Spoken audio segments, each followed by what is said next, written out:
From the news desk of Diamond 88.7 FM Ilorin, this is news around the world.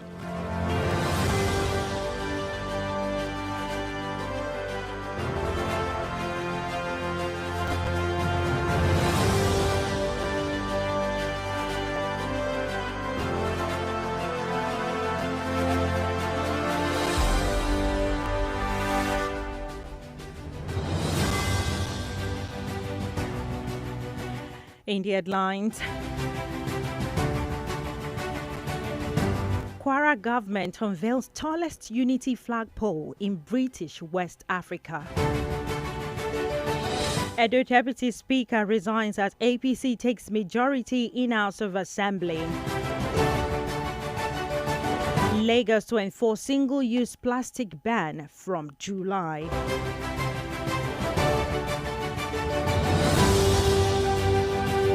And on the foreign scene, United States President plans talk with Russian President in push for ceasefire.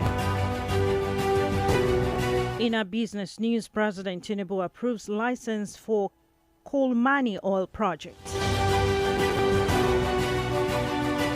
In entertainment news, Fuji musician Pasuma escapes as thug attack convoy in Osun. And from the exciting world of sports, Flying Eagles captain included in team of tournament at the just concluded Under-20 AFCON. Good evening and many thanks for joining us for news across the world on Diamond 88.7 FM Ilorin. I am Omonike. Babatunde. You can listen to us via our website at www.diamondfm.net or watch us live on Facebook at Diamond 887 FM. You can also download our app and Play Store, Diamond 887 FM. We'll bring you details of the news after this break. Don't go away, please. Any opportunity in this country, I don't lose hope. Oh my God, jackpot. Leaving the country may not be the solution that you think it is. Don't make leaving Nigeria the only solution to your life's challenges. Japa because you want to, but stop raising it as a solution to national issues that you can work on and fix. Nigeria will always be your home, and together we can make it better. This message is reaching you from Diamond 88.7 FM Ilorin.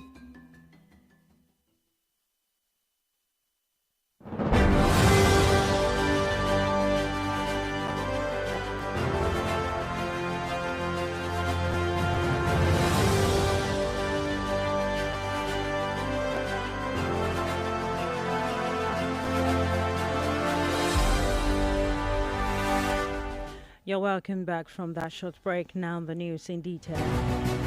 Kwara government today officially hoisted its new 70-meter unity flagpole, a towering landmark Governor Abdulrahman Abdulrazak described as a bold symbol of national unity, pride and collective aspirations.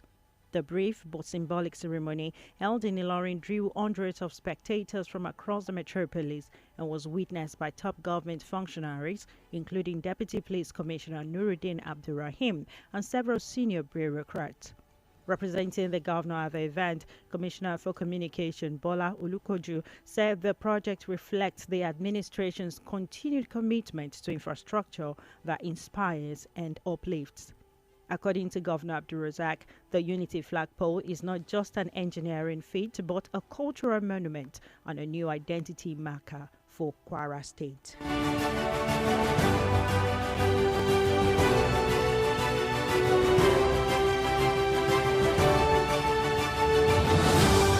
Kano State Governor Abba Kabir Yusuf has sworn in retired Air Vice Marshal AVM Ibrahim Umaru as the new Commissioner for Internal Security. The swearing-in ceremony took place today during the 28th State Executive Council SEC meeting held at the Government House, Kano. Before his elevation to the new role, AVM Umaru served as the Director General of the Directorate of Special Services at the Kano State Government House. Governor Yusuf charged the newly sworn-in commissioner to discharge his duties with utmost honesty, integrity, and dedication to the protection of lives and property in the state. He emphasized the need for strengthened collaboration among security agencies to address rising security concerns.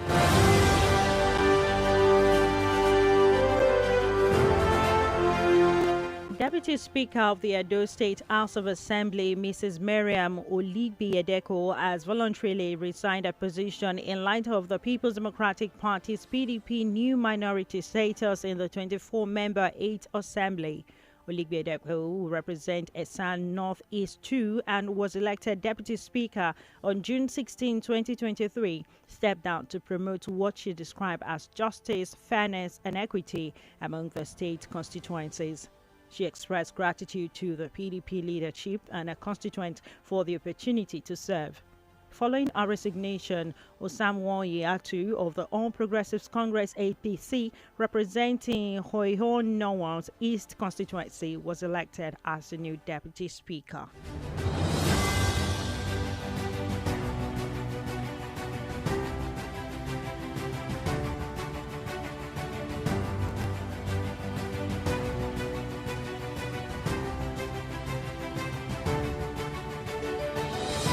The Lagos State government will begin full enforcement of a ban on single-use plastic SUPs starting July 1, 2025.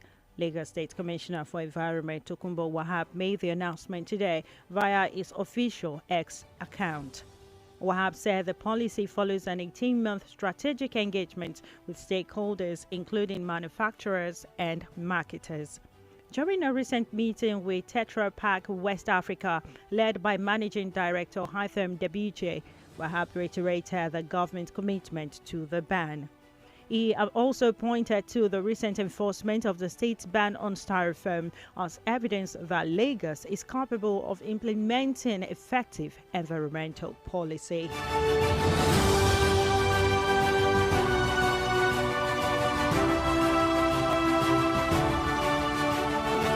The Southeast Caucus of the House of Representatives has demanded the outright cancellation of the 2025 Unified Tertiary Matriculation Examination (UTME) as a result of technical glitches that affected some students during the examination. The caucus also called for the immediate resignation of the registrar of the JAM, Professor Ishaq Oloyede, over what he described as a catastrophic institutional failure in the conduct of the examination. In a statement today signed by its leader, Iduma Enwo, the caucus criticized JAMB for the technical glitches that affected 380,000 candidates, many of whom are now required to receive the exam. The lawmakers said all 5 southeastern states were significantly impacted. The caucus said the response by the board to the development has been grossly inadequate, citing poor communication, scheduling conflicts with ongoing WAEC examination and the short notice given to candidates for the receipt.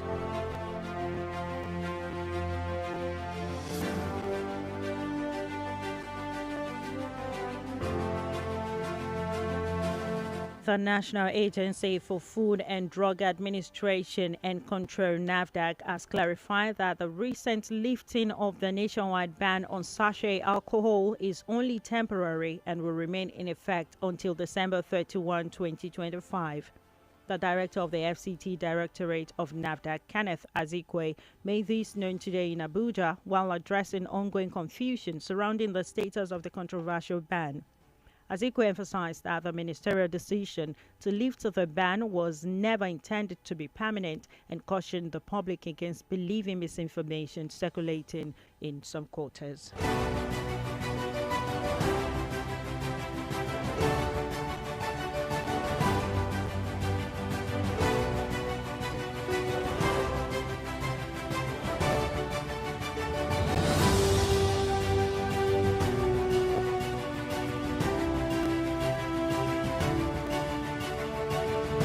A public affairs analyst and social commentator, Dr. Hadi Mashuna Toda, has criticized Nigeria's electoral amendment bill by the House of Representatives, which proposes mandatory voting for all Nigerians of voting age in general elections. Dr. Mashud made this remark while featuring on today's edition of Diamond FM Public Affairs Analysis Program, Diamond Breakfast Show, monitored by Richard Additional and Felix Joseph. While reacting to the passing of the Electoral Amendment Bill, which has been read for second time at the House of Representatives, which proposes mandatory voting for all eligible Nigerians in the general elections, Dr. Moshood said the federal government should focus on addressing the root causes of voters' apathy rather than criminalizing the act of voter apathy.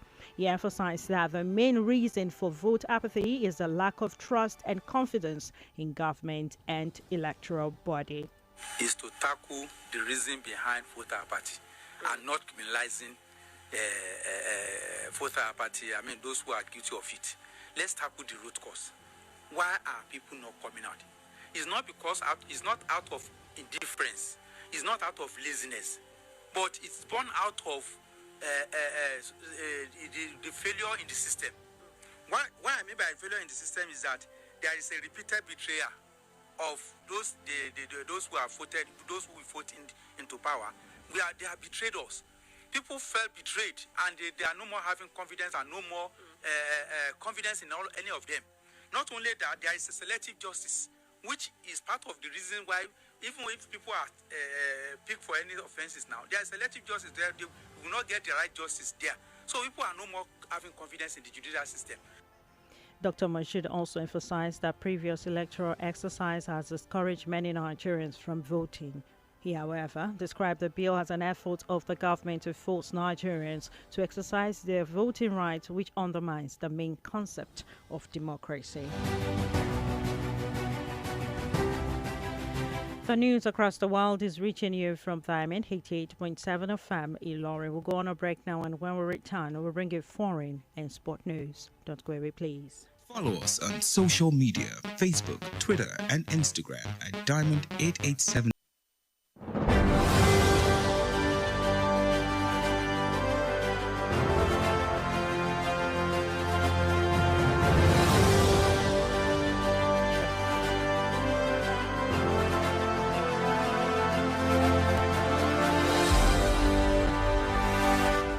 You're welcome back from that short break. You're still listening to news across the world, reaching you from Diamond 88.7 FM Ilorin. Now we'll move on to the foreign story.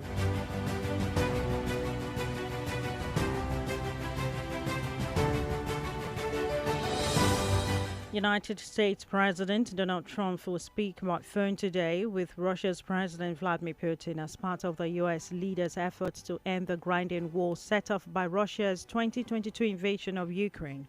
Trump had vowed during his U.S. election campaign to halt the conflict within a day of taking office, but his diplomatic efforts have so far yielded little progress. Russia, which launched what Kyiv called the record drone attack on Ukraine at the weekend, said it would prefer to end the conflict through diplomacy and described the upcoming call as important. Delegations from Russia and Ukraine held direct negotiation on Istanbul last week for the first time in about 3 years, but the talks ended without a commitment to a ceasefire. Both sides traded insult, with Ukraine accusing Moscow of sending a dummy delegation of low-ranking officials.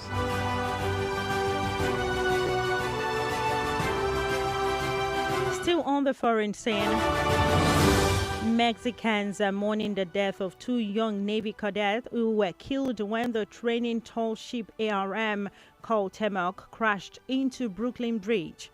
America Sanchez, 20 and 23-year-old Adalgel Maldonado Marcos were among the 277 crew members on board the Mexican Navy sailing ship when its three masts snapped as they hit the bridge. According to Mexican media, Sanchez was one of the cadets who was standing on top of the mast at the time of the accident. The Mexican Navy said 22 other crew members were injured, 3 of them critically. The body of the deceased Navy cadet is scheduled to be transferred to the Navy Academy in her home state of Veracruz later today.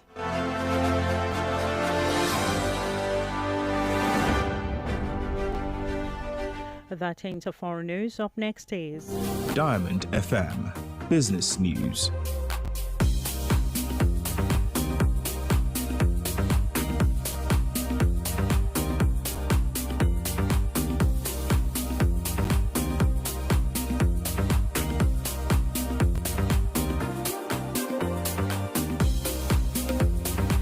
From a business update today. President Bola Ahmed Tinubu has appointed the issuance of critical regulatory licenses for the Kulmani Integrated Development Project. The project is a multi-billion-dollar oil exploration initiative located between Bauchi and Gombe State. The Minister of State for Petroleum Resources, Oil, Senator Omonike Lokobere, disclosed this during the commissioning of the permanent site of the Bauchi Oil and Gas Academy in the Alkaleri local government area of the state. He said the president's vision remained focused on harnessing the full potential of energy sector as a catalyst for national prosperity.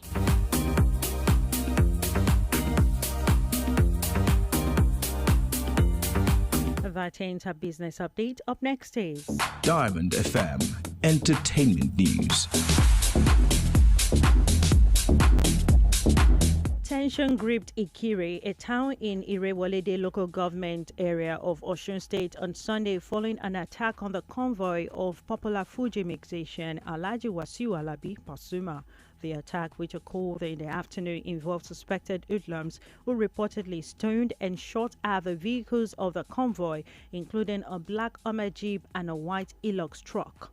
Eyewitnesses at the event said the vehicles sustained visible damage. However, it remains unclear whether any member of Pasuma's team was injured during the incident. Local residents expressed shock over the incident, which disrupted activities in the area and caused temporary panic among passerby and business owners. Pasuma was reportedly in the state for a performance, though the exact details of his visit has not been confirmed.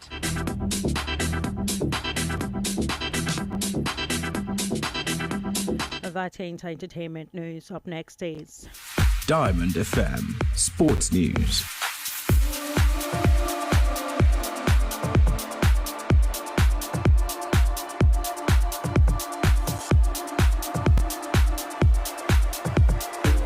Project. In entertainment news, Fuji musician Pasuma escapes as thug attack convoy in Osun. And from the exciting world of sports, Flying Eagles captain included in team of tournament as they just concluded under 20 AFCON.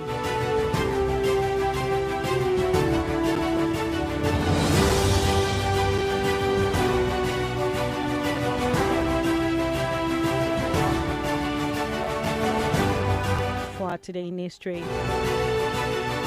Did you know that on this day in 1993, Nigerian authorities arrested Dr. Ransom Kuti, a prominent human rights activist and president of the Committee for the Defense of Human Rights, at his home in Lagos? Now you know. For news coverage or information about happenings around you, kindly contact Diamond FM newsroom number on 091 6062 7526. One more time, 091 6062 7526. The news across